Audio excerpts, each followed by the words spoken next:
Hello everyone, welcome back to my channel. Episode starting లో మనం చూస్తాం 9 కి చెకప్ జరుగుతూ ఉంటుంది. అప్పుడు సైంటిస్ట్ చెప్తూ ఉంటాడు 9 కి లవ్ ని తట్టుకునే కెపాసిటీ చాలా లోగా ఉంది. ఇప్పుడు వేరే సైంటిస్ట్ చెప్తాడు అఫ్ కోర్స్ ఇది ఒక ఏఐ ఎమోషనల్ బేస్ రోబోట్. దీని వర్క్ ఇతని మాస్టర్ కి లవ్ ని ఇవ్వడం, కానీ ఇతని ప్రేమని పొందాడు. సో అందువల్లనే ఇతని సెట్టింగ్స్ లో సెన్స్ కుదరడం లేదు. మనం బాస్ తో మాట్లాడాల్సి ఉంది. అప్పుడే మనం చూస్తాం ఎవర్9 మనసులో అనుకుంటూ ఉంటాడు, ఇప్పుడు నాకు అర్థమైంది వేరే వాళ్ళని ప్రేమించడం ఎంత బాధ కలిగిస్తుందో. అప్పుడు సైంటిస్ట్ చెప్తుంటాడు ఇతని మాస్టర్ ద్వారా చాలా ప్రేమని పొందాడు. సో దీని అర్థం ఇతను తన మాస్టర్ ని చాలా బాగా చూసుకున్నాడు. సో అందువల్లనే ఇతను అతని టెస్ట్ లో పాస్ అయిపోయాడు. కానీ అప్పుడే మనం చూస్తాం ఎవర్9 హెల్త్ మళ్ళీ ఖరాబ్ అయిపోతుంది. నెక్స్ట్ సీన్ లో మనం చూస్తాం చూయి అంకల్ తో కలవడానికి వెళ్తాడు. ఇప్పుడు వాళ్ళ అంకల్ అంటాడు, నిల్చొని ఉండి ఇంకా కంగారు పడుతూ ఉంటే దీంతో ఎలాంటి యూస్ కాదు, నువ్వు కొన్ని వాటర్ తాగు. ఇటువైపు మనం చూస్తాం చూయి ఎవర్9 గురించి ఆలోచిస్తూ ఉంటాడు. అప్పుడే మనం చూస్తాం వాళ్ళ అంకల్ చూయిని టీచ్ చేస్తూ అతను అంటుంటాడు, అడిషనల్ ఫంక్షన్ యూజ్ చేయడం వల్ల ఇది మిస్లీడ్ అయిందా. ఇది విన్న తర్వాత చూయికి చాలా కోపం వస్తుంది. అప్పుడు వాళ్ళ అంకల్ చెప్తూ ఉంటాడు 9 కేవలం ఎక్స్పెరిమెంట్ మాత్రమే. అతను AI emotional base robot. Emotional యాక్టివిటీకి ఫిజికల్ యాక్టివిటీ కంటే ఎక్కువగా పవర్ అవసరం ఉంటుంది. నీ షోల్డర్ బాగైపోయిందా. ఇప్పుడు చూయి ఏం చెప్పడు. ఇప్పుడు అంకల్ అంటాడు, సరే మరి అయితే నేను నీకు ఇంకొక కొత్త రోబోట్ ని ఇచ్చేయాలా. అతని పేరు 7. అప్పుడే చూయి అంటాడు, నాకు అవసరం లేదు. 9 బాగైపోయిన తర్వాత మీరు నాకు చెప్పేసేయండి. అలా చెప్పేసి అతను అక్కడి నుండి కోపంతో వెళ్ళిపోతాడు. సో నెక్స్ట్ సీన్ లో మనం చూస్తాం చూయి పడుకొని నిద్రలేస్తాడు. అప్పుడు అతను 9 యొక్క వాయిస్ అలారం తోని నిద్రలేస్తాడు. ఇప్పుడు 9 చెప్తూ ఉంటాడు, మిస్టర్ చూయి, ప్రొఫెసర్, బేబీ, హనీ, ఒప్ప, మీరు నిద్రలేవండి. అప్పుడు చూయి నిద్రలేస్తాడు. అప్పుడు అతనికి ఇంట్లో ప్రతి ఒక్క చోట ప్రతి ఒక్క ప్లేస్ లో 9 గుర్తుకొస్తుంటాడు. అదంతా గుర్తు తెచ్చుకొని చూయి చాలా బాధపడుతుంటాడు. ఇప్పుడు చూయి చెప్తుంటాడు, రీసెర్చ్ ప్రకారం ఎవరిదైనా అలవాటు మనకు పడడానికి 21 డేస్ పడుతుంది. కానీ నాకైతే 9 తో బట్టి 21 డేస్ కూడా ఇంకా పూర్తి కాలేదు. కానీ ఇప్పుడు 9 నా లైఫ్ అయిపోయాడు. దాని తర్వాత చూయి కాలేజ్కి వెళ్ళిపోతాడు. అప్పుడు మనం చూస్తాం అతని స్టూడెంట్ అడుగుతుంది 9 ఈ రోజు కూడా రావడం లేదా. అప్పుడు చూయి చెప్తాడు అతను కొంచెం బిజీగా ఉన్నాడు. ఇప్పుడు అతను లెక్చర్ తీసుకుంటూ ఉంటాడు. అయితే చూయి క్లాస్ చెప్తూ ఉంటాడు. అతనికి ఎవర్9 గుర్తొస్తుంటాడు.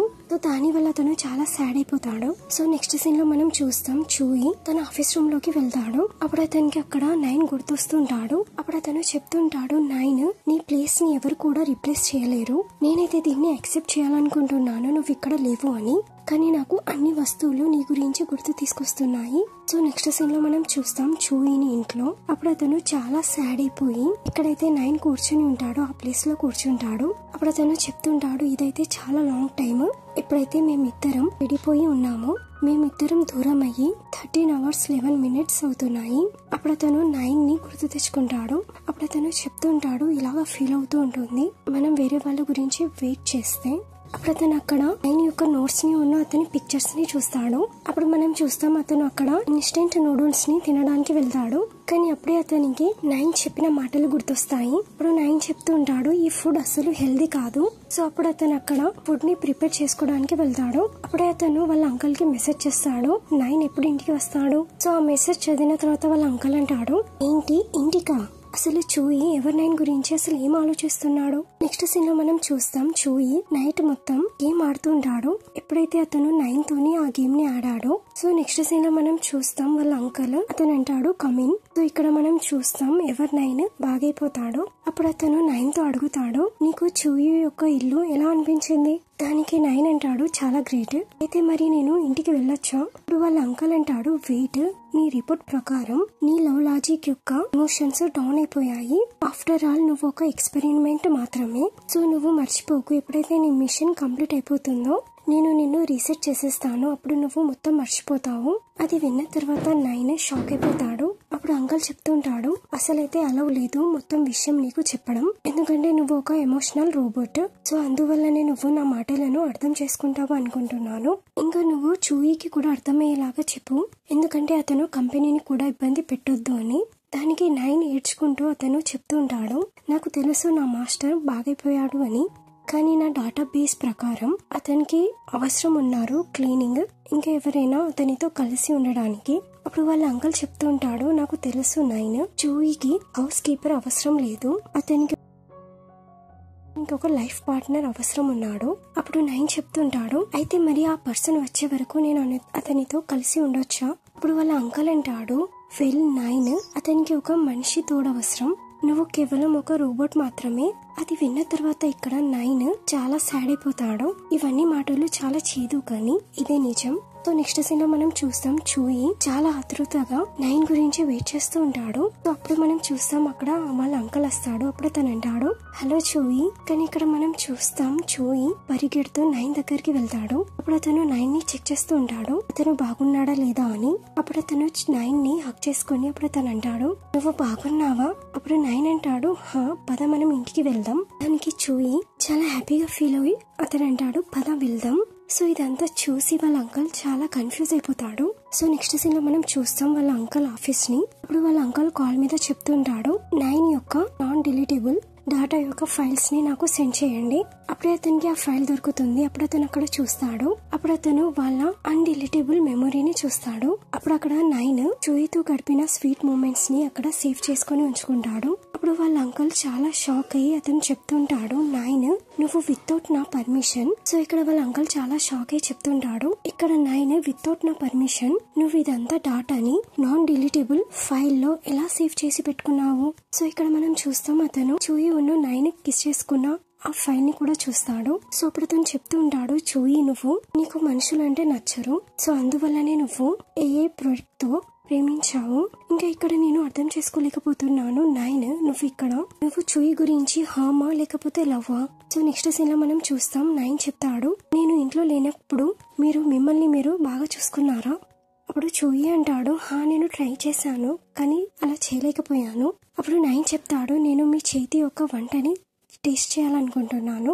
అప్పుడు చూయి అంటాడు, కానీ అప్పుడు నైన్ అంటాడు, డార్లింగ్ ప్లీజ్. అప్పుడు చూయి స్మైల్ చేసి అంటాడు, సరే. సో ఇక్కడ అతను కుకింగ్ ని చేస్తూ ఉంటాడు, కానీ అప్పుడే అతని చెయ్యి కాలిపోతుంది. సో అప్పుడే మనం చూస్తాం నైన్ అతని దగ్గరికి వెళ్ళి, సో అప్పుడు తను చెప్తూ ఉంటాడు, నా డాటా ప్రకారం ఇలా చేయడం వల్ల బర్నింగ్ సెన్సేషన్ తగ్గుతుంది. సో దీని మీద చూయి స్మైల్ చేసి అప్పుడు తను అంటాడు, కానీ నైన్ ఇలా అయినప్పుడు మనం మన ఇయర్స్ ని పట్టుకోవాలి, ఇదైతే చాలా నార్మల్. అప్పుడు నైన్ స్మైల్ చేస్తాడు. అప్పుడు తను అంటాడు, నేను మిగిలిన వర్క్ ని పూర్తి చేస్తాను, మీరు ఇక్కడ రెస్ట్ తీసుకోండి.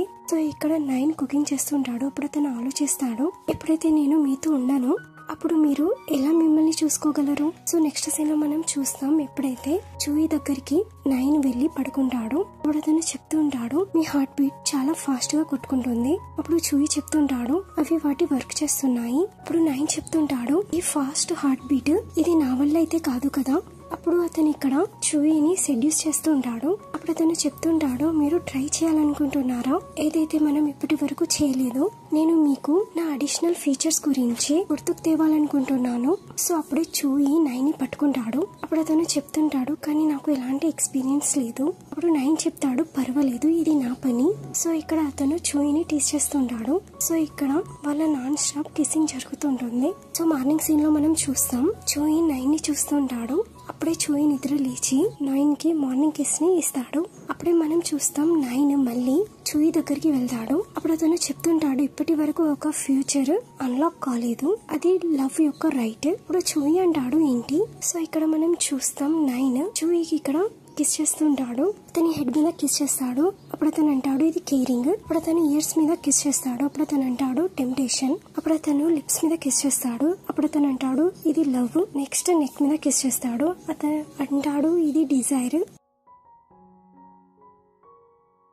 ఫిఫ్త్ కిస్ హార్ట్ మీద చేస్తాడు. ఇది నా మనసు, నా సర్వస్వం. అప్పుడు చూయి స్మైల్ చేస్తూ అప్పుడు తను అంటాడు, నైన్ నీతో ఎవరు చెప్పలేదా మార్నింగ్ ఏ మ్యాన్ ని కూడా ఛాలెంజ్ చేయొద్దు. సో అప్పుడు తను నైన్ ని కిస్ చేస్తాడు. సో అప్పుడు వాళ్ళిద్దరూ కిస్ చేసుకుంటూ ఉంటారు. సో నెక్స్ట్ సీన్ లో మనం చూస్తాం కాలేజ్ సీన్ ని. సో అప్పుడు వాళ్ళందరూ చెప్తూ ఉంటారు, ఏంటి ప్రొఫెసర్ చూయి గ్యాదరింగ్ పార్టీని హోస్ట్ చేస్తున్నారా, లేదు లేదు అలా జరగద్దు, అతను మెంటల్ అయిపోయాడా. అది విన్న తర్వాత అక్కడున్న వాళ్ళందరూ షాక్ అయిపోతారు. సో ఇక్కడ మనం చూస్తాం జోయి పార్టీని ఆర్గనైజ్ చేయడానికి చెప్తుంటాడు. సో నెక్స్ట్ సీన్ లో మనం చూస్తాం పార్టీ. సో ఇక్కడ జోయి చెప్తుంటాడు ఇతను 9. సో ఇక్కడ మనం చూస్తాం వాళ్ళందరూ 9 కి హలో చెప్తారు. ఇక్కడ 9 చెప్తాడు thank you. So next scene లో మనం చూస్తాం వాళ్ళందరూ కలిసి డిన్నర్ చేస్తూ ఉంటారు. దాని తర్వాత మనం చూస్తాం 9 జోయి గురించి సాంగ్ పాడుతుంటాడు. సో ఇక్కడ మనం చూస్తాం అప్పుడు జోయి కూడా 9 తో కలిసి పాట పాడుతుంటాడు. సో ఇక్కడ మనం చూస్తాం వాళ్ళిద్దరు వాళ్ళ టైం ని చాలా బాగా ఎంజాయ్ చేస్తారు. సో నెక్స్ట్ సీన్ లో మనం చూస్తాం జోయి 9 యొక్క పిక్ ని చూస్తూ అతను అంటాడు అయితే కలిసి ఉండడం ఎంత హ్యాపీగా ఫీల్ అవుతుంది. సో నెక్స్ట్ సీన్ లో మనం చూస్తాం 9 ని అతని ఉన్న జోయి యొక్క ఫొటోస్ ని ఏదైతే ఫ్రిడ్జ్ మీద పెడతాడో వాటిని తీసేస్తుంటాడు. సో ఇటువైపు మనం చూస్తాం జోయి 9 పిక్ ని చూసి అతను అంటాడు మనం అన్నిటినీ చాలా బాగా ఇష్టపడతాం, మనమైతే చాలా లాల్చి, మనం ప్రేమని కూడా చాలా ఎక్కువగా కోరుకుంటాము. సో అప్పుడు అతను ఇక్కడ 9 కి మెసేజ్ చేస్తాడు నువ్వు మూవీ చూడడానికి వస్తావా లేకపోతే అక్వేరియం కి వస్తావా. ఆ మెసేజ్ చదివిన తర్వాత ఇక్కడ 9 సాడ్ అయిపోతాడు. సో అప్పుడు అతను రిప్లై ఇస్తాడు. సో జోయి అక్కడ 9 యొక్క రిప్లై ని చూసి సో అప్పుడు అతనికి చాలా విచిత్రంగా అనిపిస్తుంది. సో నెక్స్ట్ సీన్ లో మనం చూస్తాం ఎప్పుడైతే వాళ్ళిద్దరు అక్వేరియం నుండి ఇంటికి వచ్చేస్తారో అప్పుడు జోయి అంటాడు నీకు నచ్చిందా. దానికి 9 అంటాడు హా పద మనం కలిసి మూవీ కూడా చూసుకుందాం. సో అప్పుడు వాళ్ళిద్దరు టీవీని ఆన్ చేస్తారు. సో అక్కడ మనం చూస్తాం అక్కడ AI మూవీ నడుస్తూ ఉంటుంది. అప్పుడు జోయి చెప్తుంటాడు ఏమైంది నువ్వు సాడ్ గా ఎందుకు కనబడుతున్నావు. అప్పుడు 9 చెప్తుంటాడు మనుషులైతే చాలా విచిత్రం కదా, ఫస్ట్ అయితే వాళ్ళే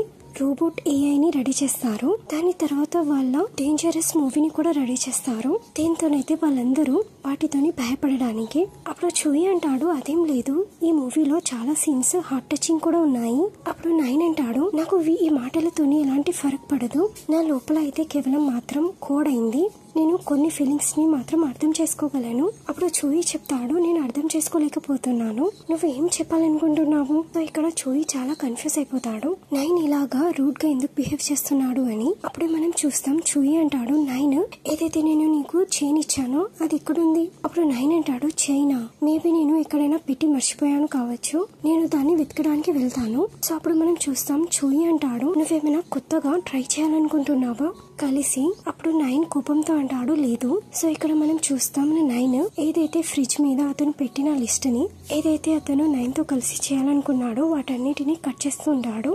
అది చూసి జోయి అంటాడు పర్వాలేదు 9 నువ్వు నాతో ఏదైనా కొత్తగా ట్రై చేయాలనుకుంటున్నావా. అప్పుడు 9 అంటాడు లేదు నా డేటాబేస్ ప్రకారం మీ అన్ని విషయాలు చాలా బోరింగ్. అలా చెప్పేసి అతను అక్కడ నుండి వెళ్ళిపోతాడు. దానికి జోయి అంటాడు నేను ఏం తప్పు చేశాను. అప్పుడు అతను అక్కడ ఆలోచిస్తూ ఉంటాడు. సో నెక్స్ట్ సీన్ లో మనం చూస్తాం ఇక్కడ 9 జోయితోని దూరం పెంచుకోవడానికి వాళ్ళని డిస్టెన్స్ ని పెడుతుంటాడు. సో అప్పుడు జోయి అతను 9 తో అడుగుతాడు నేను కాలేజ్ కి వెళ్తున్నాను నువ్వు కూడా రావాలనుకుంటున్నావా. దానికి 9 అంటాడు లేదు మీ కాలేజ్ చాలా బోరింగ్. అప్పుడు జోయి అంటాడు నువ్వు ఒకవేళ అందరితో కలిస్తే నీకు చాలా బాగా అనిపిస్తుంది. ఇప్పుడు మనం చూస్తాం 9 గట్టిగా అరుస్తూ అప్పుడు అతను అంటాడు నేను చెప్పాను కదా నేను రాను అని, మీరు ఎందుకు నన్ను ఇబ్బంది పెడుతున్నారు. సో అప్పుడే జోయి డోర్ ని ఓపెన్ చేయాలనుకుంటాడు కానీ డోర్ అయితే లోపల నుండి లాక్ అయిపోతుంది. అది చూసి జోయి సాడ్ ఇక్కడ నుండి వెళ్ళిపోతాడు. సో ఎప్పుడైతే జోయి కాలేజ్ లో ఉంటాడు సో అక్కడ వాళ్ళ స్టూడెంట్స్ వాళ్ళు మాట్లాడుకుంటూ ఉంటారు. అప్పుడు జోయి వాళ్ళ మాటలను వింటాడు. ప్రేమించిన తర్వాత చాలా బాధ కలుగుతుంది కదా, ఎప్పుడైతే వాళ్ళు మన మనసుని బ్రోక్ చేస్తారో మనతో బ్రూడ్లీగా బిహేవ్ చేస్తారు. సో నెక్స్ట్ సీన్ లో చూస్తాం మనం ఎప్పుడైతే జోయి వెళ్తాడో వాళ్ళ అంకల్ తో కలవడానికి. సో ఇక్కడ మనం చూస్తాము వాళ్ళ అంకల్ 9 యొక్క ఇన్స్పెక్టర్ రిపోర్ట్స్ ని దాచేస్తాడు. సో అప్పుడు తను చెప్తుంటాడు నువ్వు మళ్ళీ చెప్పకు 9 మళ్ళీ బ్రోక్ అయిపోయాడు అని. సో అప్పుడు జోయి చెప్తాడు అయితే 9 యొక్క ఫీలింగ్స్ ఫిక్సా, సో అందులో ఏమైనా చేంజెస్ జరుగుతాయా. సో ఇక్కడ మనం చూస్తాం వాళ్ళ అంకల్ జోయి యొక్క మాటలను గుర్తు తెచ్చుకుంటాడు. సో అప్పుడు తను చెప్తుంటాడు 9 నీ ప్లేస్ ని నా మనసులో ఎవరు తీసుకోలేరు. అప్పుడు వాళ్ళ అంకల్ జోయితో చెప్తుంటాడు నువ్వు ఎందుకు ఇలాగా మాట్లాడుతున్నావు, నీ మ్యారేజ్ జరుగుతుందా 9 తో, కమాన్ నువ్వు టెన్షన్ ఎందుకు తీసుకుంటున్నావు. అప్పుడు జోయి అంటాడు అంకల్ నేను 9 తో కలిసి ఒక నార్మల్ పర్సన్ లాగా ఉండాలనుకుంటున్నాను. అప్పుడు వాళ్ళ అంకల్ కోపంతో అంటాడు నార్మల్ పర్సన్ గా ఏంటి, 9 ఒక మనిషి కాదు. జోయి నాకు నీ టెన్షన్ కలుగుతుంది, నువ్వు 9 ని ఎలా ప్రేమించగలవు. అప్పుడు జోయి చెప్తుంటాడు 9 నాకు మొత్తం, నేను దాంతోనే కలిసి ఉండాలనుకుంటున్నాను. అప్పుడు అంకల్ అంటాడు ఏంటి ఫర్ ఎవర్, నువ్వు ఇప్పటి వరకు కూడా ఎవరితోని కూడా ప్రేమించలేదు, సో నువ్వు చెప్తున్నావు ఇప్పుడు నీకు ప్రేమ కలిగింది అని. బై ఛాన్స్ ఆ యూజర్ నువ్వుంటే ఏదైతే అతను నీ గురించి చేశాడో అది కేవలం అతని సెట్టింగ్ మాత్రమే. నేను ప్రేమించడం కూడా అతని సెట్టింగ్ లో ఉంది, అతని కోడ్ లో ఉంది. చూయి ఆ రోబోట్ ని మనిషి ప్రిపేర్ చేశాడు. నువ్వు నా మాటలను అర్థం చేసుకోగలవా? ఇంకా నైని నిన్ను వదిలేయాలనుకుంటున్నాడు ఎందుకంటే నువ్వు బోరింగ్. సో అది విన్న తర్వాత చూయి ఏడుస్తూ అతను అంటాడు, ఏంటి నైన్ మీతో చెప్పాడా అతను నన్ను వదిలేస్తాడు అని? అప్పుడు అంకల్ అంటాడు, చూయి కేవలం నువ్వు ఒంటరిగా ఉన్నావు, నీకు నైన్ ఇష్టం, కానీ అతని వర్క్ ఇప్పుడు అయిపోయింది, మేము దాన్ని రీసెట్ చేసేస్తాము. అతని కొత్త మాస్టర్ దగ్గరికి వెళ్ళిపోతాడు. అతను నేను ఇష్టపడడు కదా. అది విన్న తర్వాత చూయి ఇక్కడ ఏడుస్తుంటాడు ఎందుకంటే ప్రేమ అయితే ప్రేమే ఉంటుంది. సో అతనికి ఇక్కడ చాలా బాధ కలుగుతుంటుంది. సో నెక్స్ట్ సీన్ లో మనం చూస్తాం నైన్ ఇక్కడ ఇల్లుని క్లీన్ చేస్తూ ఉంటాడు. సో అప్పుడే అతను అక్కడ అతని చూయి ఒక ఫొటోస్ ని చూసి చాలా ఎమోషనల్ అయిపోతాడు. సో అప్పుడు మనం చూస్తాం అతను అక్కడ ఏడ్చుకుంటూ అన్ని వస్తువులను ప్యాక్ చేస్తుంటాడు ఎందుకంటే అతను కూడా చూయిని వదిలేసి వెళ్ళాలనుకోలేదు. సో నెక్స్ట్ సీన్ లో మనం చూస్తాం అతను డిన్నర్ ని ప్యాక్ చేస్తూ ఉంటాడు. సో అతను చెప్తుంటాడు, ఇది లాస్ట్ వస్తువు, ఏదైతే నేను మీ గురించి చేయగలను, మీకు న్యూట్రిషియన్స్ అవసరం ఉన్నాయి. అప్పుడు అతని చూయి ఒక పిక్ ని డ్రా లో చూస్తాడు. అప్పుడు అతను దాన్ని కాల్ చేస్తాడు. అప్పుడు అతను చెప్తుంటాడు, మీ ఫ్యూచర్ గురించి నేను మీ జీవితం నుండి వెళ్ళిపోవాలి. అప్పుడు నైన్ చెప్తుంటాడు చూయిని చూసి, మీరు వచ్చేసారా, ఇదిగోండి మన కాంట్రాక్ట్ కంపెనీది, నేనైతే ఇక్కడ జాబ్ గురించి వచ్చాను కదా. అప్పుడు చూయి అంటాడు, ఏంటి? అప్పుడు నైన్ అంటాడు, నా లోపల ఏదో ఒక బగ్ వచ్చేసింది, సో అందువల్లనే నేను మన బౌండరీని క్రాస్ చేశాను, కానీ ఇప్పుడు మొత్తం ఎండ్ అయిపోయింది. కానీ అప్పుడు చూయి అంటాడు, లేదు నేను ఇష్టపడుతున్నాను, నువ్వు కూడా నన్ను ఇష్టపడుతున్నావు, నైన్ మనం కలిసి ఉందాం. అప్పుడు నైన్ చెప్తుంటాడు, మీకు కూడా తెలుసు అది నా సెట్టింగ్ మాత్రమే, ఇది కేవలం ఒక ఇల్యూజన్ మాత్రమే, నేను మిమ్మల్ని ప్రేమించడం లాస్ట్ టైం నాకు నా మెయింటెనెన్స్ ద్వారా తెలిసింది, నేను చాలా ఎమోషనల్ అయిపోయాను అని, సో అందువల్లనే నాతో అలా జరిగింది. సో నేను ఫ్యూచర్ లో మీకు ఎలాంటి ఇబ్బంది ఇవ్వలేను, సో నాకు తెలిసి మనం ఇక్కడే ఆగిపోవాలి. అప్పుడు చూయి అంటాడు నైన్. అప్పుడు నైన్ అంటాడు, మన మధ్యలో మొత్తం ఎండ్ అయిపోయింది. కానీ అప్పుడే చూయి అంటాడు, లేదు నేను ఈ మాటను ఒప్పుకోను. అప్పుడు దానికి నైన్ అంటాడు, అయినప్పటికీ ఇది కంపెనీ ఒక పాలసీ, నా వర్క్ ఇక్కడితోనే ఎండ్ అయిపోయింది, సో దాని తర్వాత నన్ను రీసెట్ చేస్తారు, సో నా సర్వీస్ ది చాలా మందికి అవసరం ఉంది. సో అలా చెప్పేసి అతను అక్కడ నుండి వెళ్ళిపోతాడు. కానీ అప్పుడే మనం చూస్తాం చూయి నైన్ ఒక చైని పట్టుకొని అతని వెనకాల నుండి హక్ చేసుకుంటాడు. సో ఇక్కడ మనం చూస్తాం నైన్ చూయి ఒక మాటలను గుర్తు తెచ్చుకుంటాడు. ఇప్పుడు అతను చెప్తుంటాడు, నైన్ నువ్వు నన్ను వదిలేసి వెళ్ళవు కదా. ఇప్పుడు నైన్ చెప్తుంటాడు, నేను ఎప్పుడు కూడా మీతో కలిసి ఉంటాను, సో మీరే నా మాస్టర్ ఉంటారు. సో ఆ మాటలన్నిటిని గుర్తు తెచ్చుకొని ఇక్కడ నైన్ చాలా సాడ్ అయిపోతాడు. సో అప్పుడు తను చెప్తుంటాడు, సారీ నేను చాలా మొండి. సో అప్పుడు చూయి చెప్తాడు, నైన్ నువ్వు నన్ను బాగా చూసుకోలేదు, నువ్వు చాలా ఇర్రెస్పాన్సిబుల్, సో నువ్వు నీ వర్క్ ని కంప్లీట్ చేయక ముందు వెళ్ళలేవు. అప్పుడు నైన్ ఏడుస్తూ చెప్తుంటాడు, కానీ నేను మీతో ఎక్కువ టైం ఉండలేను, సో నేను కోరుకోను మీరు నా పార్ట్స్ ని బ్రోక్ అయ్యేటప్పుడు చూడాలని. అప్పుడు చూయి చెప్తాడు, సారీ ఇదంతా నా తప్పు, నేను ఎప్పుడు కూడా ఎవరిని ప్రేమించలేదు, సో నాకు తెలియదు ప్రేమ ఎలా ఉంటుందో, సో నా వల్ల నీ పరిస్థితి అలా అయిపోయింది. దానికి నైన్ అంటాడు, లేదు మీరైతే నన్ను చాలా ఇష్టపడ్డారు, అది కూడా నిజమైన ప్రేమ, సో ఇందులో మీకు ఎలాంటి తప్పు లేదు, మీరు ఎప్పుడు కూడా నన్ను ఒక హ్యూమన్ లాగా ట్రీట్ చేశారు, నేను ఒక రోబోట్ కాదు అన్నట్టు. ఏదైతే మీరు నాకు ఫీలింగ్స్ ఇచ్చారో అది ఫస్ట్ లాస్ట్ టైం, ఎప్పుడైతే కంపెనీ వాళ్ళు నన్ను రీసెట్ చేసేస్తారో అప్పుడు నేను మొత్తం మర్చిపోతాను మీ గురించి, కానీ మీరైతే నన్ను లాస్ట్ టైం వరకు గుర్తు పెట్టుకుంటారు నా అన్ని విషయాలని, సో నేను కోరుకోను నేను నిన్ను మర్చిపోవాలి, మీరు నన్ను గుర్తు పెట్టుకోవాలి అని. అది విన్న తర్వాత చూయి ఏడుస్తూ అతను అంటాడు, నేను నిన్ను రిక్వెస్ట్ చేస్తున్నాను, ప్లీజ్ నువ్వు నన్ను వదిలేసి వెళ్ళకు, ప్లీజ్ నైన్ నువ్వు నాతో ఉండు. సో ఇక్కడ వాళ్ళిద్దరు ఏడుస్తుంటారు. సో ఇక్కడ నైన్ చెప్తుంటాడు, నేను వెళ్లాల్సి ఉంది. సో ఇక్కడ చూయి అంటాడు, ప్లీజ్ ఆగిపో. సో ఇక్కడ సీన్ చాలా ఎమోషనల్ గా ఉంటుంది. సో ఈ ఎపిసోడ్ అయితే చాలా సాడ్ గా ఉంది. సో నెక్స్ట్ ఎపిసోడ్ దీని లాస్ట్ ఎపిసోడ్. సో మనం చూద్దాం నెక్స్ట్ ఎపిసోడ్ లో దీని ఎండింగ్ హ్యాపీయా లేకపోతే సాడా. సో దీంతో ఈ ఎపిసోడ్ ఎండ్ అవుతుంది. మీకు వీడియో నచ్చినట్లయితే please like, share and subscribe.